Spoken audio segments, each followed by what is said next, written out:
Hey, it's Friday night video. I've been away for a minute, not for any special reason, um, just mainly laziness.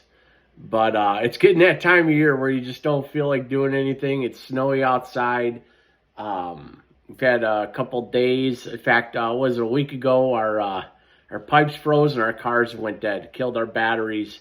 Got real temperature 25 below. So I now know that's the temperature where your car battery dies and your pipes freeze. So no real damage. Alice had to get a new battery. It ended her battery, but that's just a northern thing. So this time of year, nothing much is going on, and everything's going on. Two things can be true, I guess. This time of year up here in Superior is when there's a lot of bands playing the bars and breweries.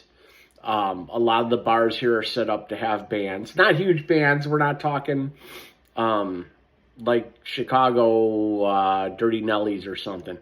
Talking little holes in the walls that have local acts. But in the winter, it's a common thing to do. You got some cool stuff up here, like Homegrown, where all the local bands.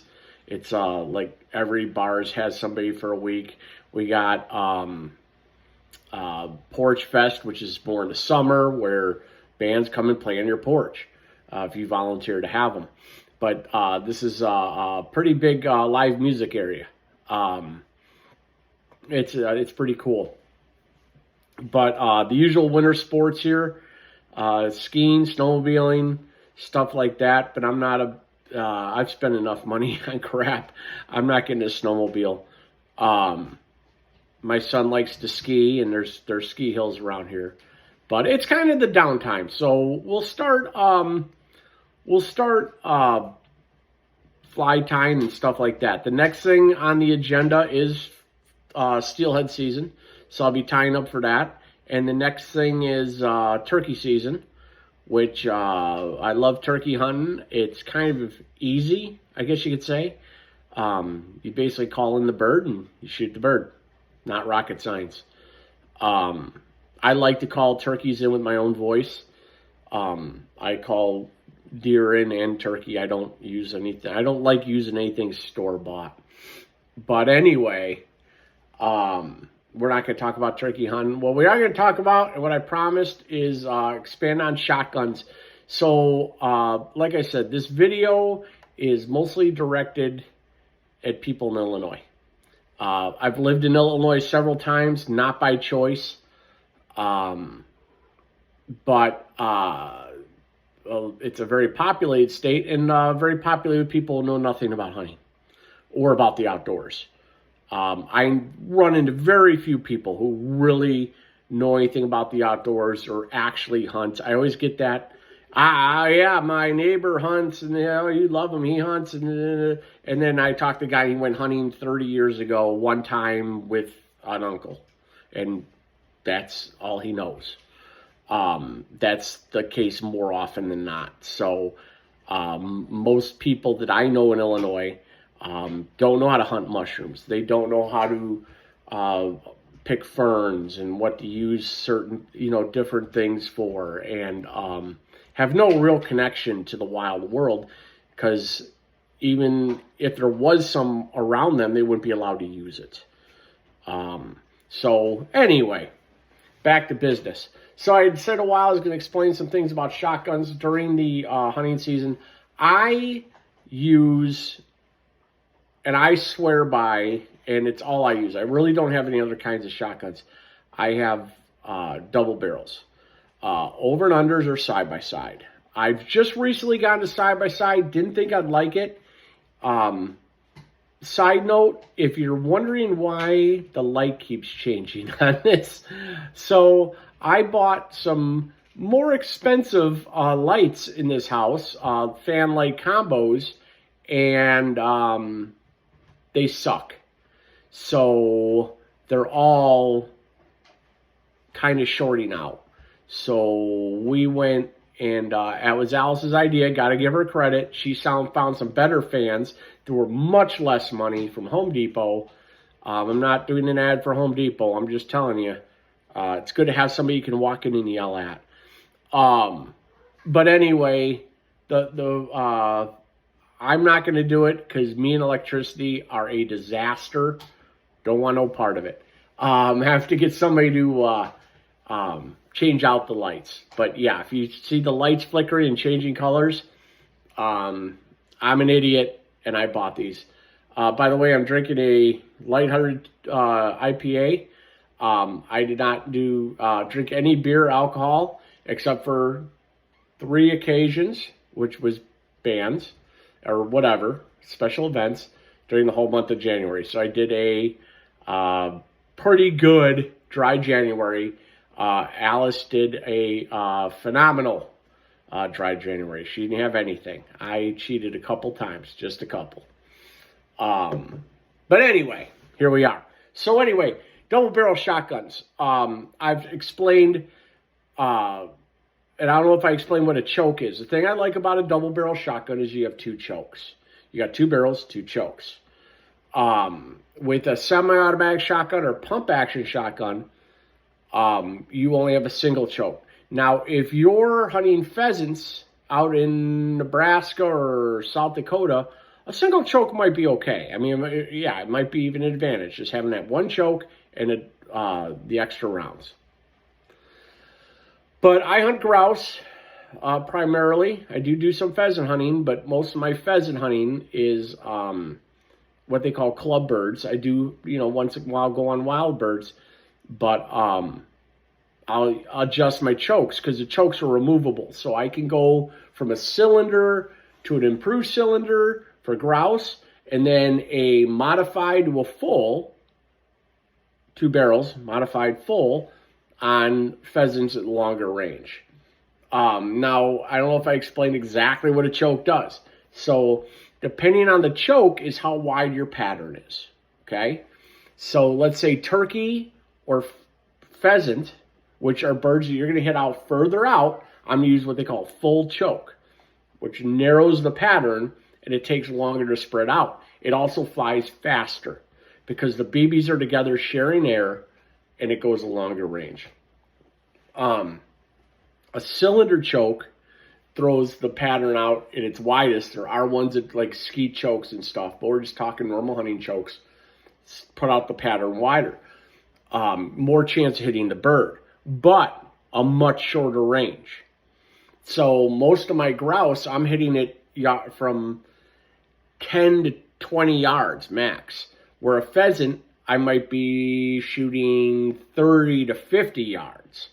So double, maybe even triple the distance sometimes. So you want that fuller choke, if that makes any sense.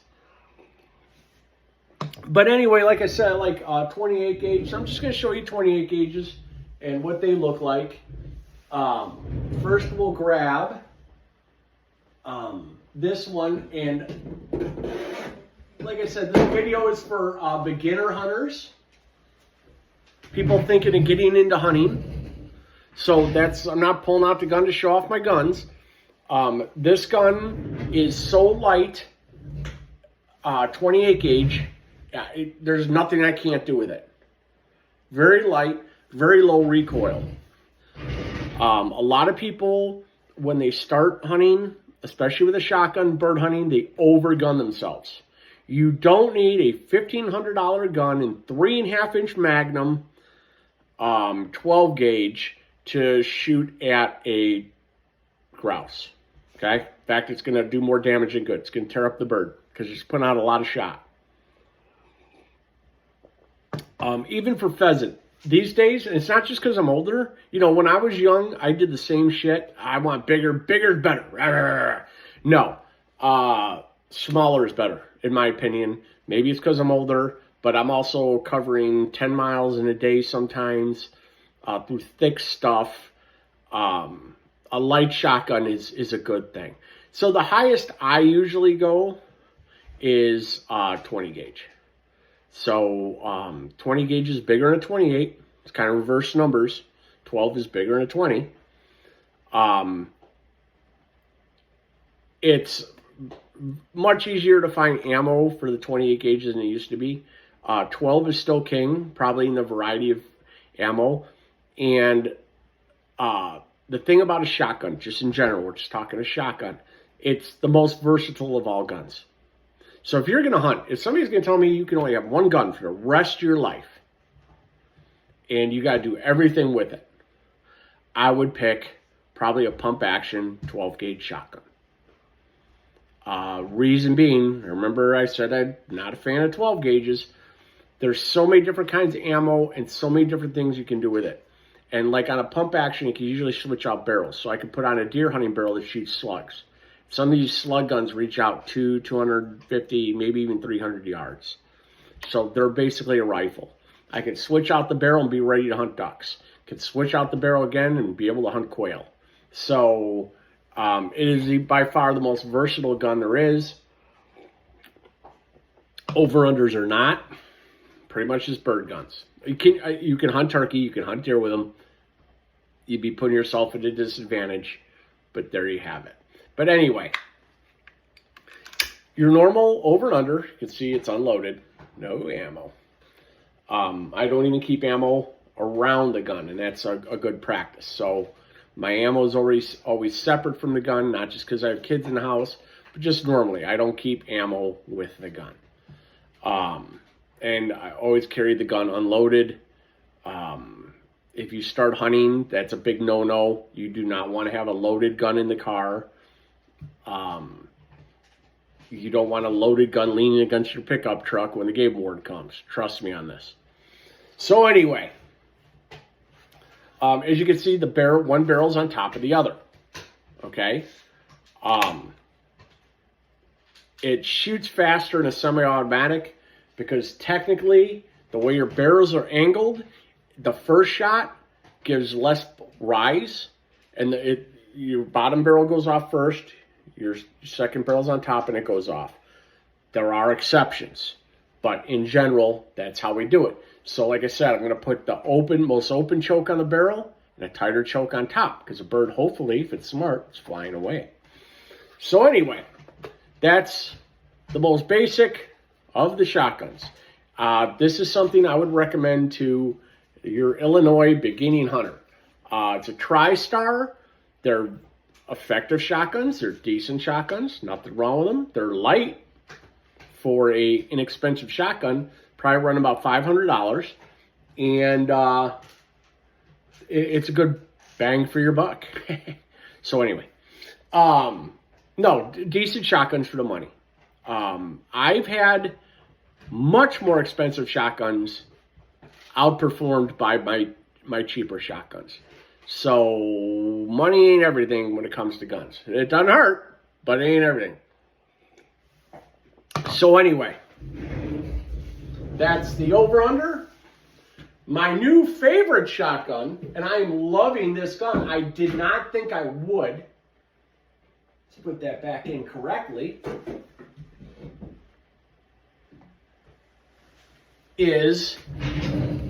And I've featured this gun on a lot of my hunts, as you can see, unloaded, no ammo anywhere near the shotgun, is my side-by-side. So the barrels are side-by-side. Same concept, though, except the left barrel usually has the more open choke, right barrel has a tighter choke. Now, I can use the same choke in both barrels. And especially if I'm hunting grouse, in the early season, there's not a lot of reason to take a long shot.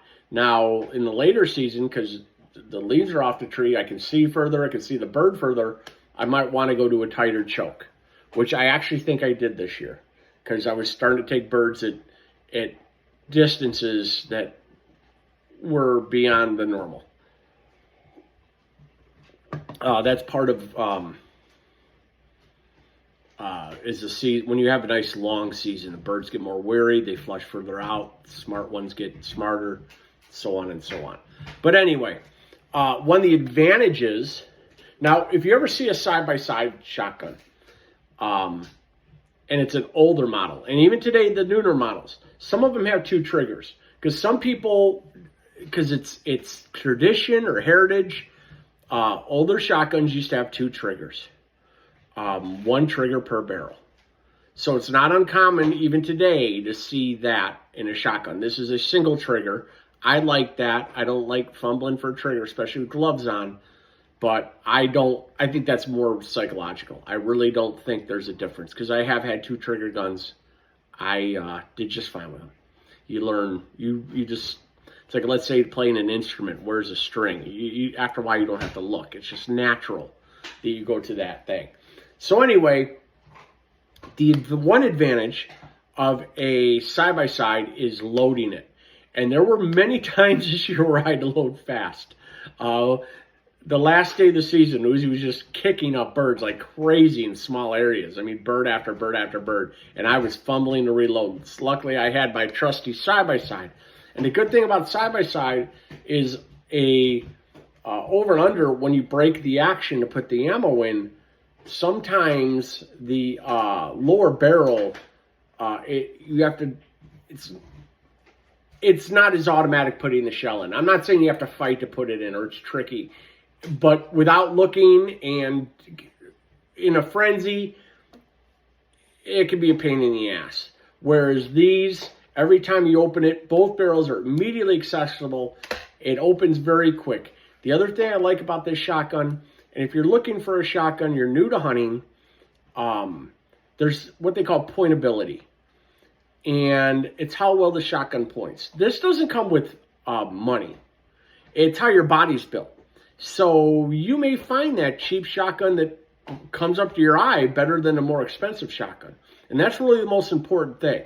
So one of the things to do is just keep bringing it up, even look away like I'm looking away now, go like this and put your eye on it. If your head, when it touches a stock, falls right on that bead, it's a very pointable shotgun for you, okay? So if you're sitting there trying to adjust your head every time you bring it up, that shotgun's not built for you. So you pass it up because you're just gonna be frustrated. Okay. What I love about this shotgun, and it's a CZ Sharptail. I'm not saying go around get a CZ Sharptail. They're the best guns. What I'm saying for me, this is a very pointable, fast acting, fast loading gun. It's not an expensive one. It's probably one of my more expensive shotguns, but I tend to buy cheap shotguns because I like to use them and bang them around. I go out and get a $5,000 Benelli. It's going to sit there in a cabinet, and I ain't using it for shit. So this is a utilitarian shotgun. It is elegant. I love it. Love the looks of it. Love the feel of it. Love everything about it. But I ain't afraid to use it either. So this year, I'd say 80% of my birds, probably more, were taken with this shotgun, even pheasant. And I don't really recommend hunting pheasant with a 28 gauge. I like to do it just because I love 28 gauges, but I really should be using a 20. But that's about it. Probably the last shotgun I'll show you, just to show you what I was talking about, this is my dad's old shotgun, which he never used, and it's actually in another safe, so I don't have it here. Okay, I'm not going to show you that, but it's a pump action 870 28 gauge. Good gun. I would recommend a Remington 870 to anyone first getting into shotgunning. Not my thing. There's a saying about people with pump shotguns: beware the old man with a well-used pump, because he knows how to use it. So it is a little bit more work. You can't fire it as fast. They are reliable. They are time-proven and great shotguns. But like I said, I like to have that other choke. I like to have that option and that setup of chokes, and that's just me. But that's about enough for tonight, but we went over shotguns. Probably next we will start, because I think we've really killed bird hunting. Uzi's she's dealing with things okay. Hunting season ending is always a tough transition because she's still got the energy, but she can't go out hunting. So there's where we are with that. But anyway, that's it. Signing off. Have a good one.